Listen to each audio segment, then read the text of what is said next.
In life, no one can help you but you.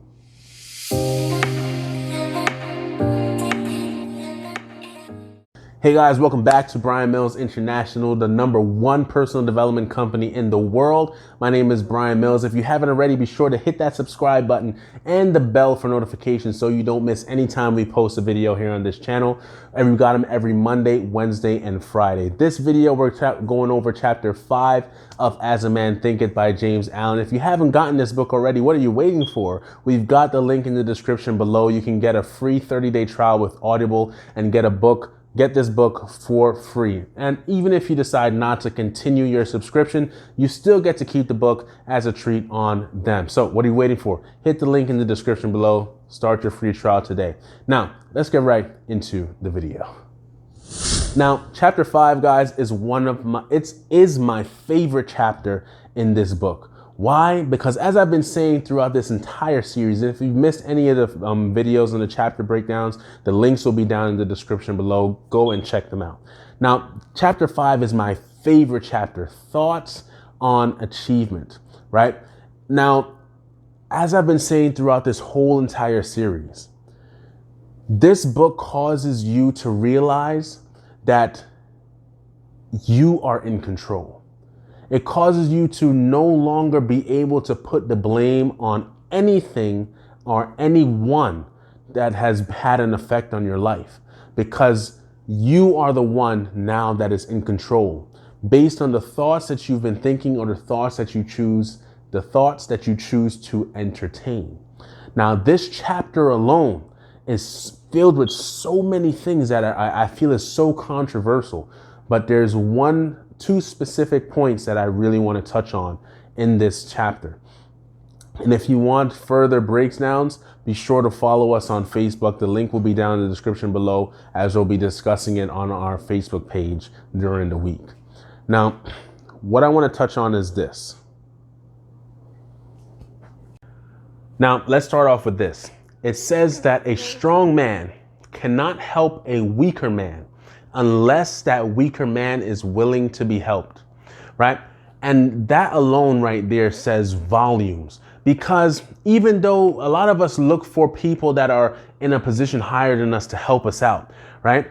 And when it says that unless the weaker man is willing to be helped, it's not really saying if he's willing to accept help from the stronger man. No, it's saying within himself, unless he is willing to understand that he's in a position where he now needs to change, the weaker man needs to change, where the weaker man now needs assistance from the outside, unless he himself has realized that, then he can't be helped. Because even a lot of us, we've had people come in and give us handouts, right? We've had people come and try to pour knowledge into us. We've had people come and try to bring us up and lift us up from out of the mud where we're at, right? But unless you see where you are and recognize, like the saying goes like this: you can't free yourself from a prison until you know that you're in one. And that's what it's talking about. A strong man cannot help a weaker man become strong unless the weaker man is willing to be helped, until he realizes that he's weak and needs to become strong now. And a lot of us are in that position in life where you are weak in the sense of you're lacking in the proper mindset. You're lacking, financially, you're lacking spiritually, physically, emotionally, but you don't realize it. Right? And you can't be helped until you realize that you're in a position now where you need to be helped, and you can accept the help in whatever form or fashion that the help is coming in, right? Or in terms of being able to help yourself, right? And that's the biggest thing. So you now, it's not so much that the strong man is helping you, but it's in the fact that you are now realizing you're in a position where you need help and are able to now help yourself to become strong. Make sense? The next thing I want to touch on, and this is probably the most controversial part of this whole thing, and this conversation could go on for hours about this. So I want you guys to fill up the comments with your thoughts, because I want to know exactly how you feel about this. And if you feel a way, go get the book and listen to it for yourself until you can get the understanding. Because the first time I heard this, it reminded me of a conversation that I had with a friend of mine when I was working in an after-school program. And we were just sitting in a classroom one day after work, and I said to him, I said, do you know how you control a people? And he had to stop. He said, you control the money. You control this, you control that. I said, no. I said, the way you control people is you control the way that they think. If you can control the way a man thinks, then you can control the man. If you can cause a man to be provoked when you want him to be provoked, you can make that man act in an angrily vicious manner whenever you want him to. If you want that man to be soft and to be easily malleable, right? You can do so by controlling the way that he thinks or she thinks. It says in the book that some people, there's a saying that some people are slaves because of the oppressor. Let us hate the oppressor, right? And then there's another group of people that has turned that saying around. It says some people are oppressing because people are slaves. Let us hate the slaves.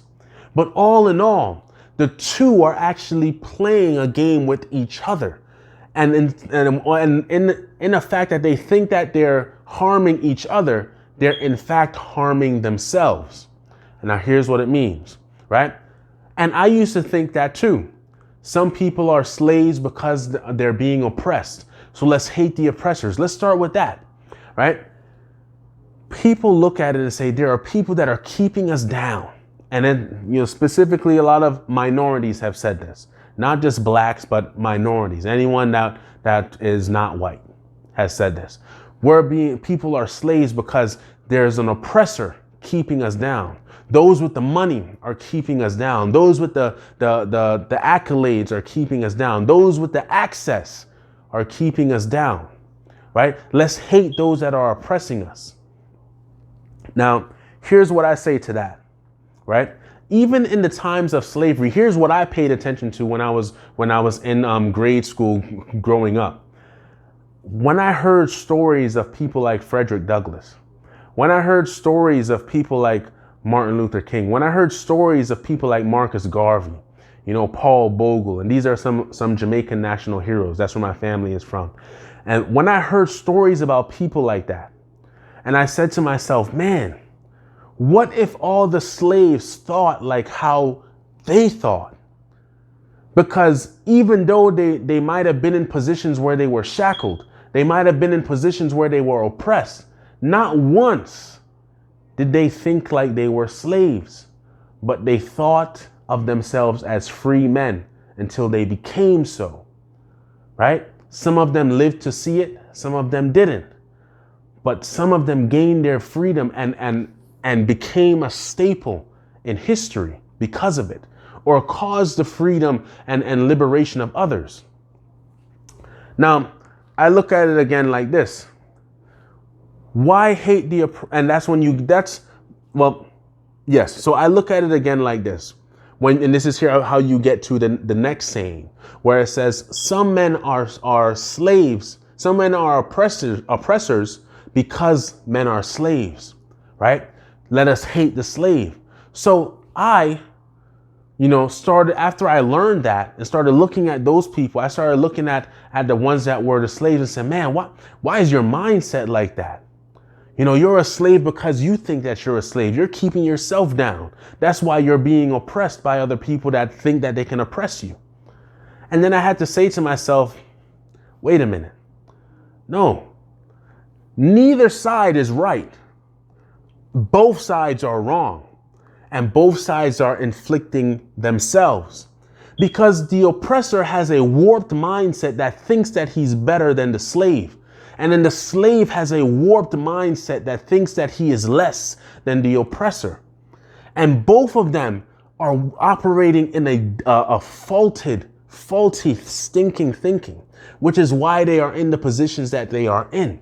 You see, the chapter opens up saying that your achievements, all of your achievements and your failures are solely up to you and the way that you think and the thoughts that you choose to entertain, which is how we started out this entire book in the first place.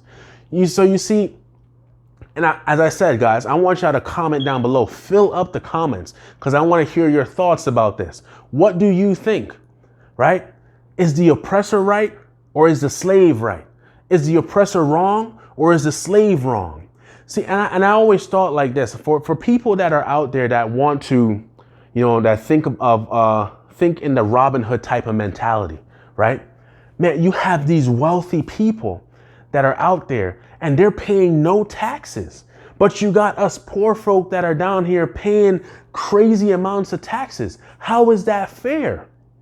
And now, don't get me wrong, there are some people that might be committing tax fraud out there, right? That are kind of dodging and dipping their way through the system. But there are some people that understand the system and how to use it, and because of that, are able to pay no taxes. The way how I looked at it was like this: if there's a way where you can pay less, there are certain things there's something that they know that I don't know. And I said to myself, let me do some research to find out what is it that they know that I don't know. One of those things that I learned was starting an LLC automatically helps you to have some things that you can write off. And that's a video for another episode. And we'll probably do some videos like that on our finance day, which is on our Friday videos, when we bring in a tax professional and discuss some stuff like that. But I say that to say this: you are what you think you are. If you think that you are being oppressed by someone because you think that that person or that race of people is better than you, then that's the position that you're going to be in, which is a slave-like mentality. And if you think that you are better than some people and than a race of people because of the color of your skin or your monetary status, then that is where you're going to be, thinking that you're better than somebody else, not realizing that you are destroying your own self in the process because of the stupid thoughts that you have held up in your head, thinking that you're better than someone else, thinking that you're less than someone else. You're hurting yourself while causing damage to the other person. So it's a lose-lose situation. And then you have people on the outside that understand this, that understand that I am neither a slave nor an oppressor, that I am just me.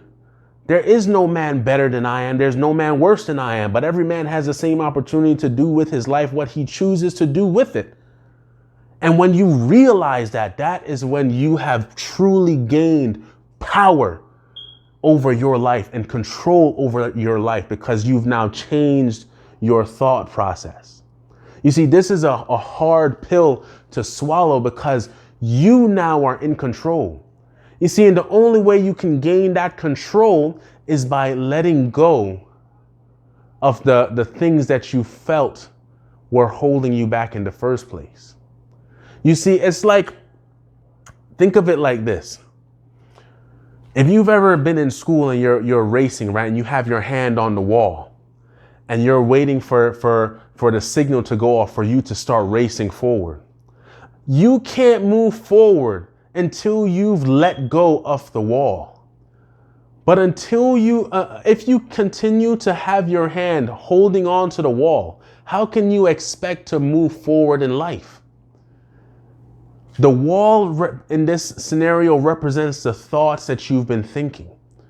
Until you let go of those old crippling thoughts that have been holding you back, you will never be able to move forward to the place in life where you want to be. Right? You have to understand, it's not what anybody has done to you. And even in psychology, when you study that, people that have gone through stuff, that have had people do some terrible things to them, it still comes down to how are you going to respond to what has happened to you. And I say this and with all sense of compassion. I'm going to give you two quotes from Bob Marley in this video. One, he says, "Every man thinks that his burden is the heaviest." Every man thinks that what he or she is going through is the worst thing in the world.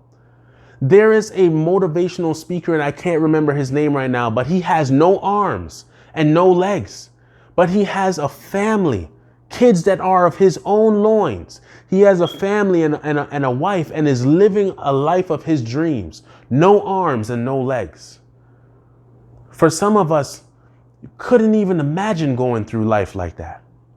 There are some people that have gone through some crazy things, but it's not what you've gone through. It's not what you've been through. It's not what anybody has done to you. It's all in how you choose to respond to it. It's all in how you choose to take it. And I understand that that's easier said than done. I understand that that's easier said than done. This is not to undermine anything that anybody has been through, but it's all to tell you that you have the control to change your life. That the ball is in your court, and it's all in what you do about it. The moment that you have realized that is the moment you take the power away from any oppressor. There's the moment you take the power away from anybody that feels that they were better than you. It's the moment you take the power back into your hands and to say that my life is my own and what I choose to make of it. And no one or nothing is going to dictate where my life ends up. You see, and I'll end it like this. Bob Marley said this in one of his songs. He said, emancipate yourself from mental slavery, because none but ourselves can free our mind.